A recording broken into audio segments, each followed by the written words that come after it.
Welcome to the Results Group Ltd. My name is Alex and I am an avatar. I have been chosen to deliver a short chapter from Steve's book, Strategic Planning and Organizational Culture for Public Safety Agencies. The book is available on Amazon, and his messages are for all industries. Public safety consistently misses opportunities.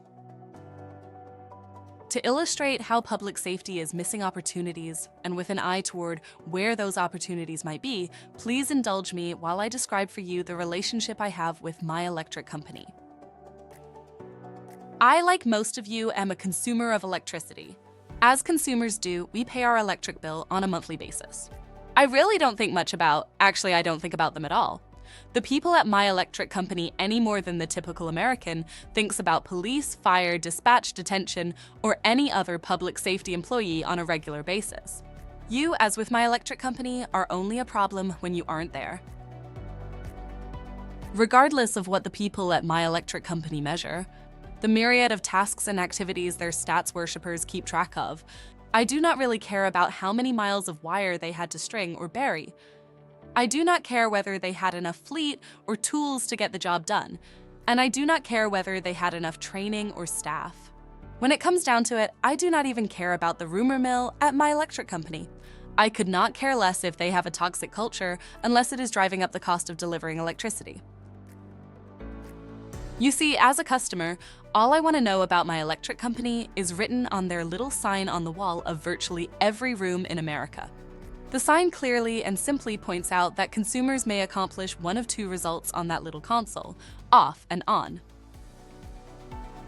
That is really all I bought from the fine people at my electric company: a simple set of predictable results, off or on. If I touch their little sign and one of those two results does not occur, I am not a happy customer. So long as those two results are there, I will call it my electric company. The day my electric company fails to produce the results I bought, they will become the electric company. Unhappy customers tend to not want to pay for more activities, and they aren't concerned about all the excuses about why the thing wasn't delivered. They pay for results. Unhappy customers distance themselves from connecting with the problems their service provider experiences through the very language they use. There is a big difference between my and the. It is the same with public safety. Public safety is not good at understanding and promoting the equivalent of off and on from the constituent's perspective.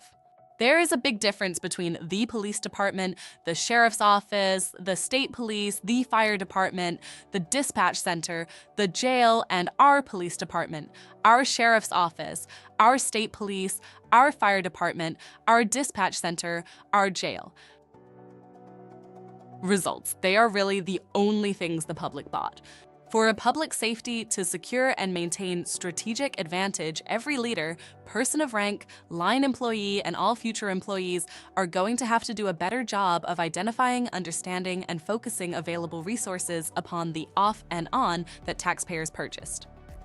And it has little, if anything, to do with the majority of the stuff your stats worshippers and policy worshippers count. Reward community-based results. Cease providing incentives to anyone who finds misguided value in measuring silly stuff. Demand clarity on the destination and measure how close you are getting to it. Cease counting only the steps you have taken or the number of times someone waved their arms. And for all our sakes, stop counting the number of miles you have already traveled and the number of birds that flew past you on the journey. No one cares. Simple as that. I do not want any of my friends or clients to wait until the next horrible tragedy occurs, so it might be used to extort additional resources from its victims and the curious looky-loos in your town, county, or state. That is not leadership. At best, it is raw opportunism. Such choices from so-called leaders undermines public trust not only within their own jurisdictions, it can have a ripple effect in all directions throughout the region. I believe that true leadership will provide the necessary inspiration that Americans need locally, regionally, and nationally by demonstrating the value added of 21st century public safety. Doing so will replace the emotional horror and reactionary funding we observed after September 11, 2001 with adequate, sustainable, dedicated funding. America needs proper funding, proper staffing, proper equipment, and proper facilities in place before something horrible happens, not just in reaction to a tragedy. If public safety is to ever secure and maintain strategic advantage, it absolutely must reposition its perceptions of itself and its image and reputation in the minds of the majority of the American public. As the public safety leaders of the future, you must do everything you can deliberately and consistently to disavow the negative reputation and image of your industry as knuckle-dragging, jackbooted, illiterate, donuts-consuming thugs. You must reposition your industry so it enjoys benefit of the doubt in the media and in the public consciousness. You must reposition your industry as a true white-collar profession, rather than just another low-paying, blue-collar job.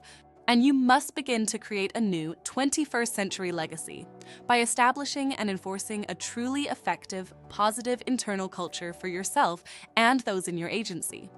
Check out Steve's book on Amazon and register for leadership training on his website at https://therasaltsgroupltd.com.